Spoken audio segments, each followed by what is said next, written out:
was comfortable and just being me, like just storytelling. I was just up there just talking. Yeah, one of my jokes was about something I had experienced in Long Beach. It was a corny one, but it was Give it to funny. me. No, What the? I'll just tell you the premise of it. We was walking in. This is not the joke, but my friends and I were walking in Long Beach, and there was a roach walking. He was minding his business wherever he was going late night, and I was about to step on him, and then I did it. I kind of like tilted my leg up a little. I was like, oh, whatever. I'm gonna keep walking. She's like, why didn't you squish him? I was like, he's minding his business. Like that's his life has nothing to do. I'm outside, and so that whole story of just that I just talked about. But the way I talked about it, I guess people can relate to not wanting to step on roaches, and I was like, I'm gonna go with that. So I did that one, and I did stuff about my diabetes when I wear my pumps. Yeah, I seen that. I was gonna ask you earlier, but What you about started going into the story. I'm like, is that a Oh, yeah, nicotine yeah. patch? And That's what I thought originally. first of all, patches are not. I didn't see that elevated. at first. I seen the legs. I was like, So- okay, kick your habit, baby. I'm with you. But I think people appreciate the honesty Yeah. of, I like that. of me sharing like what happens with me and diabetes. But people say stuff like that, which is annoying. At the gym, this guy was like, "Oh, that's pumping pre-workout." I said, You can do that? No, Oh. of course not." I'm like, he on them roids with the pump. I didn't know you could do that. Yeah, so I think that when it's your timing to transition, or there are other things that you're destined and brought here to do.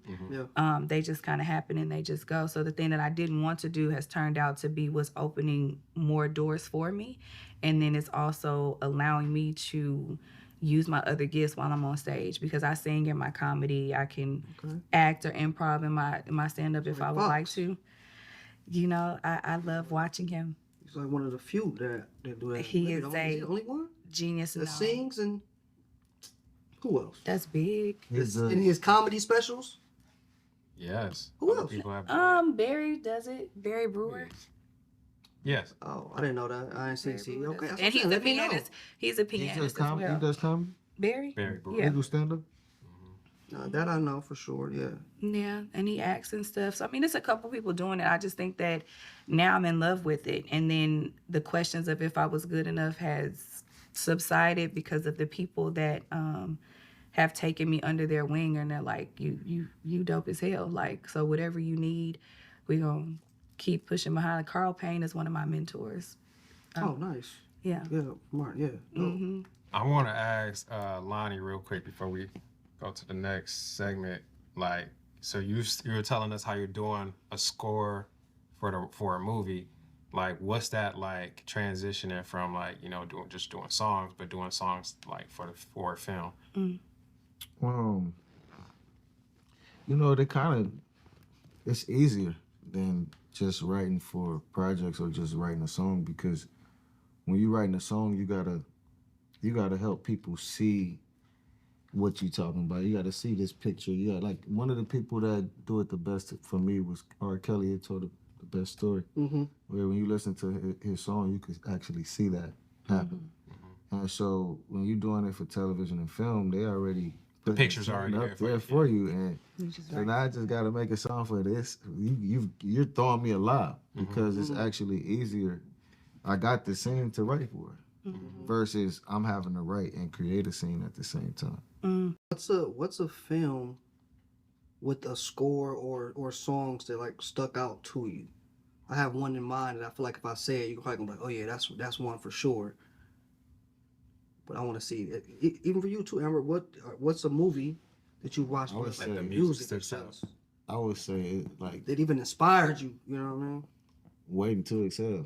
Really? Yes. Soundtrack it has one of the greatest soundtracks for sure. Shoot. Huh? What's the song from Waiting to Exhale? Shoot. Just saying one. Okay. Whitney Houston. That's a Whitney. Whitney got a bunch of joints on A lot of them. Sitting up in my room, Brandy. Sitting up. Is it that? Mhm. Yeah, that joint has some. Okay. I thought you were going to say The Last Dragon.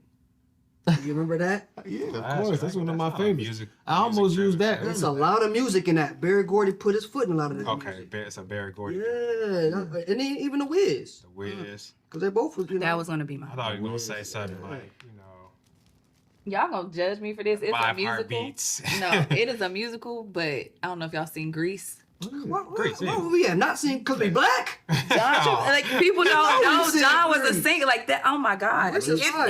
If you love music and you're not like biased to one genre, You like musicals? Grease depends. Dreamgirls, yes, but when they sing too much, it count me out. Yeah. I can't do. I have to have a good balance of acting and singing. I didn't make it through the last Joker film with Lady Gaga. Well, that don't that count. was It was too Don't count it was that. too much singing. But Wicked is phenomenal. I'm always gonna. Wicked He is- had me watching something yesterday that was terrible music. It's called Which one? Better Man. We never even got to the music part. I don't know. It started off with me. It was music 3 times before I walked out. Oh, was it? Yes. Yeah, too much music in a musical sounds crazy, but Okay. it's It's You my mean bedtime. like the musicals where they're talking like I've been walking down the street and you where will see there's me just too." no Oh, acting, right? yeah, But I mean, yeah. so again, if I'm going to see a Broadway play, I don't care. This For is sure, what I 'cause am you know here it's for. coming. Exactly. A movie, where I'm gonna see some acting in between the scenes. Absolutely. Right. Like I need to see something. Yeah, You know what I'm saying? So I saw the beginning of Wicked. I haven't finished you should it. finish it because it's phenomenal. I haven't finished it. You said something. If I'm piggyback, because I want to ask you guys this. You said something about being on stage, not being fearful, or because you're used to it, etc. Were there moments though, as artists, that you may have been working with an artist and you're like, I don't know. You said something about I know I'm good enough now. Were there a moment like I don't know if I'm good enough to be able to handle this project? I don't know if I'm good enough to be on this stage or in this project. And if so, how did you overcome that thought process or situation? Or y'all just a shit and y'all was just like I feel like I've always been if I'm there, I know I'm meant to be there. I know I'm good enough to be there. With comedy, it was just like, am I funny enough to make people laugh? But that was because of, and it was a joke, but sometimes what your family jokes with you about, if it's not as positive, it'll stick with you and it'll sure. cause like a block of a talent that you actually might have, but they don't push it as much.